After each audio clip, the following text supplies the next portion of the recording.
ফখরুল ইসলাম সাহেব দান দক্ষিণা কররা ওলা না বলে সুমি এলাকান চাইন দান দক্ষিণা করিয়া মারা গেছেন।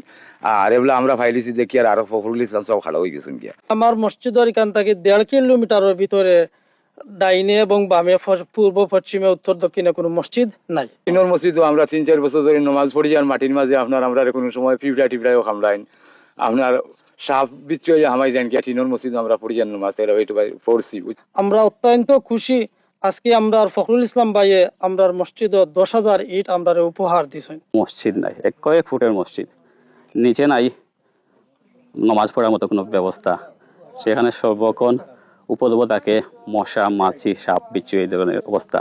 টিনের মসজিদে 3 বছর ধরে নমাজ পড়ছেন এলাকাবাসী। অত্যন্ত গরিব এলাকা, ব্যবস্থা নেই কিছু। কিন্তু মাওলানা হাফিজ ফখরুল আহমদ, আপনারা জানেন, সিলেট 6 আসনের সংসদ নির্বাচনে তিনি প্রার্থী ছিলেন, নির্বাচন করেছেন হেলিকপ্টার মার্কায়। তিনি আসলে যখন এই সংবাদটি পান সাহায্যের হাত বাড়িয়ে দেন। 10,000 পিস ইট আজকে ভালোবাসা পাঠিয়েছেন এই মসজিদের জন্য।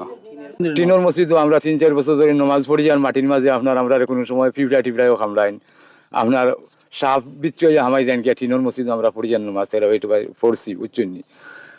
আর ইটা ভাইয়া খুব খুশি হয়েছি আগামী যে হায়াতে বাঁচি আমরা আগামী বছর আশা করছি নমাজ পড়বো ও নয়া মসজিদও পড়বো। পঞ্চায়েত কি এই ধরনের সামর্থ্যবান মানুষ নাইনি? জি না, খুব কম আপনার, খুব কম আমরা পঞ্চায়েত, খুব কম বুঝছেন, খুব কম আমরা আপনারা সাহায্য করছেন আর আরো খরচা আমরা ইনশাল্লাহ দুয়া রাখবো আপনার তো লাগে আপনারা হলরে উজালা বানাকো আপনারা। আমাদের সুন্দিশাল গ্রামের এই বাইতুল সালাম মসজিদটা আমরা নির্মাণাধি করছি।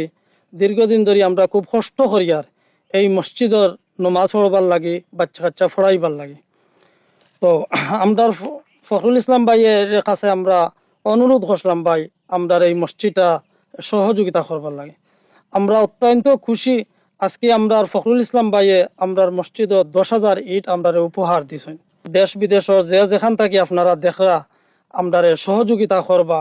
আর অবশ্যই এই সহযোগিতার বদৌলতে আল্লাহ পাক রব্বুল আলামিনে আপনারা অবশ্য উত্তম যাজা দান করবা। বেশ খুশি হয়েছি আপনার ফখরুল ইসলাম সাহেবের এই অনুদান পাইয়া। আমরা এই এলাকা খুব গরিব এলাকা আর আমরা 2 কিলোমিটারের ভিতরে কোনো মসজিদ নাই। পূবে পশ্চিমে 5-10 কিলোমিটারের ভিতরে কোনো মসজিদ নাই। দক্ষিণে উত্তরে আছে আপনার 3-4 কিলোমিটার দূরই, উত্তরে দক্ষিণে আছে 2 কিলোমিটার দূরই মসজিদ। আমরা খুব অসুবিধাতে আছি আর আপনার আর অনুদানে আমরা হিসাবের অনুদানে যে আমরা তখন আগুয়াইছি আমরা খুব খুশি হয়েছি। আমরা বাচ্চা কাচ্চা লইয়া খুব বেশি খুশি হয়েছি। আমার মসজিদের এখান থেকে 1.5 কিলোমিটারের ভিতরে ডাইনে এবং বামে, পূর্ব পশ্চিমে, উত্তর দক্ষিণে কোনো মসজিদ নাই। এলাকার নাম সুন্দিশাইল উত্তর, সুন্দিশাইল সর্বশেষ উত্তর মহল্লা আপনার, যেটারে আমরা গোলাপগঞ্জ এবং বেনিবাজার সবে জানি বাবনটিল্লা। যদি আমাদের এই অঞ্চলের মধ্যে আমরা কেউ মারা যায় তা আমরা একটা মসজিদ বা ঈদগাহ নিয়ে জানাজা করতে পারি না। আর এই মসজিদটার কারণে যদি আমরা এই মসজিদটা যদি আমরা করতাম পারি আর আমরা যদি কেউ মারাও যাইতে এই মসজিদটার সামনে রাখিয়া নমাজ পড়িয়া আমরা জানাজা করতাম পারবো। এরপরে আমরা বাচ্চা কাচ্চা ছোট ভাই বিরাট এরারে আমরা বক্তব্য শিক্ষাটা পর্যন্ত দিতাম পারলাম না। প্রায় আমরা 3 বছর ধরে এই মসজিদটা শুরু করছি টিন দিয়া। আমরা শর্ট বিছাইয়া নমাজ পড়ি আর শর্ট বিছাইয়া মাটির মধ্যে শর্ট বিছাইয়া। এবার রমজানের থেরাপি হয়েছে, আমরা খতম থেরাপি পড়াইছি। এবার আমরা সন্ধিশালীর মাদেশার তালবা আর আমার এক বাগনা থেরাপি